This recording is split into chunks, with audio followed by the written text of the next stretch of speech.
Защо да имам котка? Скъпи родители единствени, ще ви дам достоверна информация защо да се жертвате и купите космато животно. Да видим какво ще каже моят любим робот. Защо да имам котка? Има много причини да имате котка като домашен любимец. Ето някои от тях. Първо, компаньонство. Котките могат да бъдат много любвеобилни и грижовни. Те често създават силна връзка със своите собственици и могат да бъдат чудесни другари.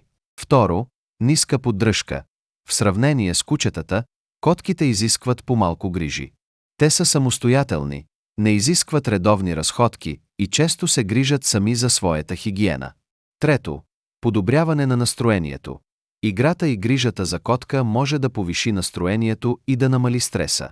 Галенето на котка може да намали нивата на стрес и да подобри настроението. Здравословни ползи. Някои изследвания показват, че присъствието на домашен любимец може да понижи кръвното налягане и да подобри сърдечно-съдовото здраве. Тоест без повече сърцетуп и стрес. Само косми и емелкане и щастлива кръвоносна система. Здравейте, аз съм коте Зубърче. Знаете ли, че котките автоматично знаят как да ползват тоалетната? Това е така поради инстинкта си да изхвърлят телесните отпадъци в мръсотия или кясък. Може да има котки в малки апартаменти. Може да се изненадате от колко малко място се нуждаят котките, за да им е удобно. Те обожават да седят в малки кашони. Котките напускат дома по много причини, но рядко бягат. В много случаи котките просто се разсейват и се отклоняват. По-добре е едно коте да живее в малък апартамент, отколкото да бъде изоставено от майка си и да живее на улицата. Това беше от мен. ЗДР, аз съм коте Кълпазънчо. Сега ще ви дам съвети как да се справите с космите. Първо, четкайте козината на котката всеки ден. Второ, използвайте ролки за отстраняване на косми от домашни любимци.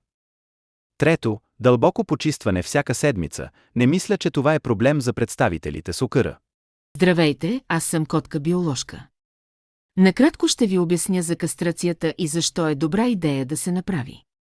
Кастрацията е процедура и с нея котките вече не могат да имат деца. Тя може да се прави, когато котката е на между 4-5 месеца.